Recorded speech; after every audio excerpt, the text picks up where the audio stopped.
Hi everyone, it's Margaret Manning here, and welcome to Mornings with 60 and Me. Today is Monday, it's August the 15th. Welcome to a new week. I am here with my morning cup of tea. I've got Darjeeling this morning, and I actually was reading an interesting quote about tea this morning. It said, "You can't buy happiness, but you can buy tea," and that's kind of the same thing. And I actually do agree. I think that there's something about having a morning cup of tea together, sitting down, listening to what's going on in the world, and just sharing what's on our minds is a really positive way to start the day and to start the week. So let's go through what's going on in the news. I wanted to remind you, by the way, if you want to get these news stories first, go up to 60andme.com/mornings, and then you'll get the news first. So let's see what's going on in the rest of the world. In Iraq. Well, in Iraq, the Kurdish fighters are working really hard to take back Mosul, which is a very strategic town. It's about 400 miles north of Baghdad. But in Iraq, it's a very important place, and they are fighting to regain it from ISIS control. And the challenge there is, of course, that the Kurdish fighters have their own set of challenges with the Iraqi forces and Iraqi government, but people are coming together to really try to fight the ISIS domination in that part of Iraq. So we'll keep in touch with that, and hopefully there's been a lot of reporting that if Mosul could fall to Kurdish and resistance forces, that this would be almost the end of ISIS in Iraq. It's just that strong a holding. So that's Iraq. In Syria, the battle for Aleppo continues, as we've talked about, and it's just reached, catastrophic levels. But in another town called Manbij, there was a victory last week. And that was where the ISIS troops were taken out of that town and restored. The people were rescued.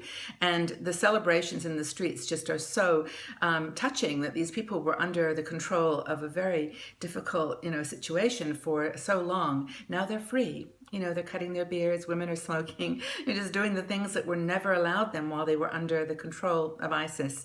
So the town is in shambles. There's no electricity, shortage of water. There are mines that have been planted all over the houses, but landmines, but they are now starting the cleanup and starting to rebuild their city. So that's important.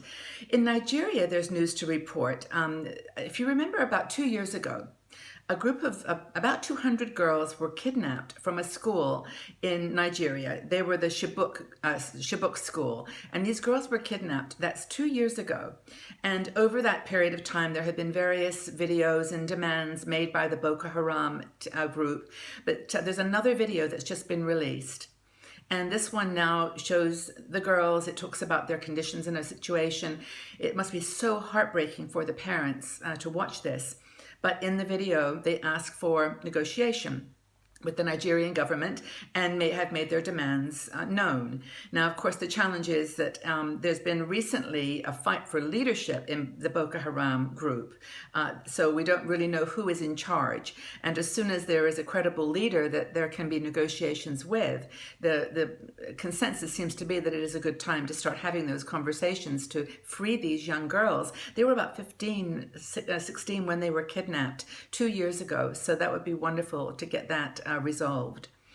In the United States, there have been some interesting developments. The shooting of the Muslim imam and his colleague on the weekend is still not been solved. The police are looking for the man who shot them. And of course, there have been demonstrations and protests claiming that this is a sign of discrimination, and it's just a very sad situation. This was in Queens, New York. And then also in Milwaukee, Wisconsin last night, there were further riots following the killing of a black man in an arrest situation. The police body cam did show that he had a gun in his hand, but still there's so much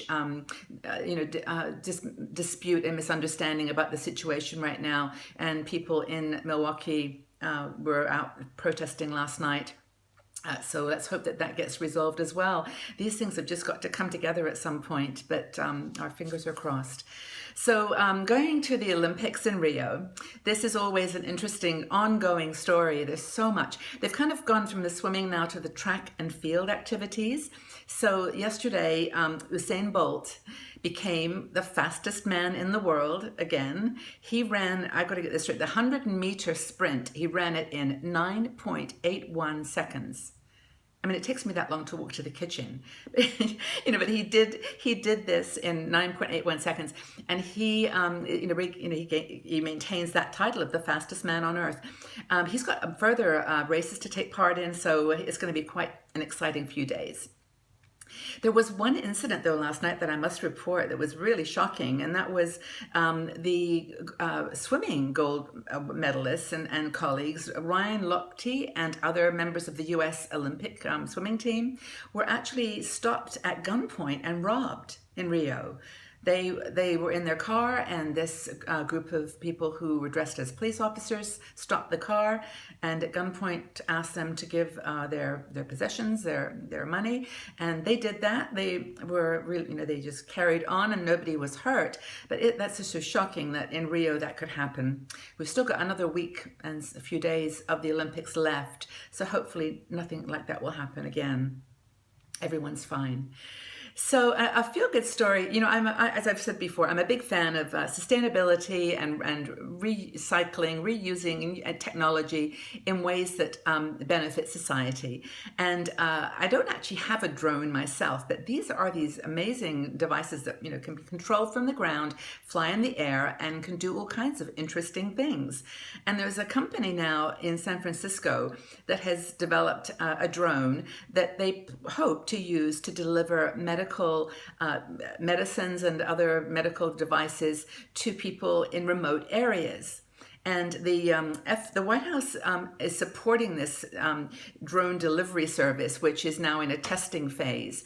But the target audience is primarily people in Africa and those types of places where they have remote, locations. But I think it's really cool that these drones can be available to deliver medicines, vaccines, EpiPens for people with allergic reactions. They can deliver small medical devices, just by controlling them from the ground in a control center. So I think it's really cool. And the name of this company is Zipline, and their little drone is called Zip. So there's going to be a lot of innovation in this area. So looking forward to that to help us all of us. Now, another story I picked up here, which I'd love to read to you. A lot of us have children who are in the millennial group. This is the people that were born between 1982 and 20 years forward, so 2012. And there's been a lot of articles about this boomer millennial conversation, how things are done differently. And maybe there's been a little bit of, I wouldn't say criticism, but observation about how different we are. And I found this article. It was called 19 Brutal Truths That Boomers Need to Hear, written by a millennial. And I'm only going to read a few of them because it kind of crystallizes in my mind, the difference between our generations.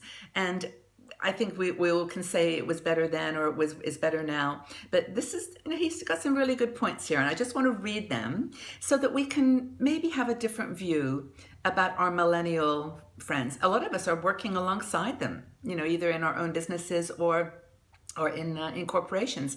Millennials and boomers are side by side, so it's nice to understand each other. So this is what millennials have to say about that we should know as boomers. Number one, they say that they grew up in a world where everything is possible. And I think that's really interesting that for us, they say that it was kind of magic, like inventions, innovations. But for them, they've been born with it. So everything is possible.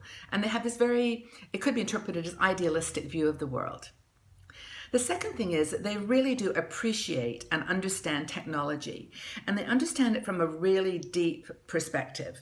For example, they know that narcissism, people who want to read about themselves, people that want to post their pictures, it's just what they do. And they play the game really well. And this is what this man says. He says that we play the game. Boomers can say they don't want to play that game or they don't want to share their information on technology, but that's the world. That's the world we live in. We can choose one way or the other. But the other thing that he says, the third thing is that Millennials don't only want technology in their lives. Young parents are teaching their children, skills that are outside of technology. In fact, a lot of my friends who are in that millennial category have rules about not letting their kids play on screens. They want them to read. They want them to experience nature. They want them to be creative. So there's that side of the millennial generation that they want us to know they're not just all about technology. They're about the real world too. Another thing they say, which is really he says, which is really interesting, is millennials are not clock in, clock out types of people. Now, boomers, of course, can relate to the clock in. Remember the time clock we used to have to always, put our little paper, our little card in? They don't even know what that means. It doesn't mean anything to a millennial because what they basically get all the time, their constant mantra, if you look at any of the news items for millennials, is live the life of your dreams. Do whatever you want. And his comment is that that's what makes it hard for millennials because they're constantly being told, go travel the world, be a digital nomad. But yet they really, they have the skills and the capacity to do that, but they just don't often agree with it themselves. But that's the world. They don't believe in a clock in, clock out kind of world. And I think the last thing I wanted to mention, which kind of I totally agree with, is that the millennials I have met are genuine people. They really do have good hearts. Now, they may seem a little bit selfish or they may seem a little bit self-centered. This is the common conversation, but it's really, in this person's opinion, because they really want a better life. They want to take everything that we have had to help to create for them, and they want to live a genuine life where they're helping each other reach their potential. And it's a really fascinating article. There's like another 13 things he has for us to know, but I'll put the link in the article at the top so you can read it at your own leisure. It might help you to see your millennial friends and maybe your own children from a little bit different perspective. Just a very different world that we live in. So, almost to the end here, I just want to share one more thing today, which is, did you know today is Relaxation Day? I think this is kind of fun for a Monday that we have a relaxation day. This is normally when you get geared up for the week and you're moving fast. But today, officially, International Relaxation Day. So take your time to pamper yourself.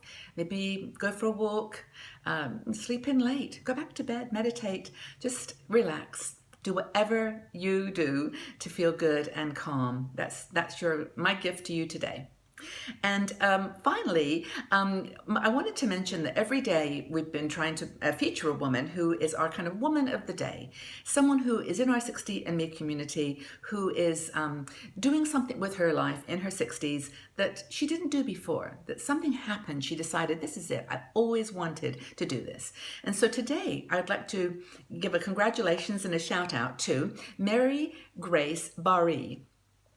Now, Mary Grace, she left a comment below the other day, and I really loved what she said, so I'm featuring her today. She had many careers. She was a nurse's aide, a cosmetologist, she worked in marketing, did all kinds of things, but she was a foster parent for 20 years. But when she was in her 60s, 61, she became a certified walk leader. Now, I didn't know what a walk leader was. By the way, she lives in New York, near Lake Erie State Park, and I didn't know what a walk leader was. But apparently, it's a program. The woman called Leslie Sansome started this indoor walking program, and Mary Grace is part of. She's got her own practice similar to that. And what you do is you go to a class and you walk 2 miles, but you do a series of exercises that you would do while you were walking, but standing in one place. So you actually you do all your walking in a room. So she holds her lessons in her house, and she says she has students from the age of 9 to 80.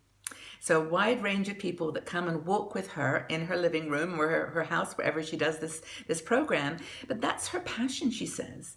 It was the thing that, for herself, she wanted to be strong, have good balance, and have a good quality of life. And now as a walk leader, she can do this for other women too. and other men, I'm presuming too. So it's not, it's an amazing transition to make in your 60s. So I'm very proud of you, Mary Grace, and thank you so much for telling us your story. And if you've got a tale to tell, please leave it in the comments section below. We just do a little shout out. It's nothing formal, just kind of fun to know the people that we have in our community. I'm just amazed at all the stuff you guys are doing. So the question for the day. Now, I normally ask a question based on something that I've talked about, but I asked a few days ago for women in the community to share a question that they wanted an answer to. So I picked one today, and that is a lady called Dolores Huddock from Ormond Beach, Florida. And she left a kind of cool message that I would like to make our question of the day. And that is, if you could rule the entire world for one day, what one change would you make? I just think that's a really cool question. If you could rule the world, the whole world, for just one day, what would be the one thing that you would change? Leave your comments in the section below. I'd love to hear your comments, and I'll join the conversation. And I'll see you all again tomorrow morning for Mornings with 60 and Me. Thanks, everyone.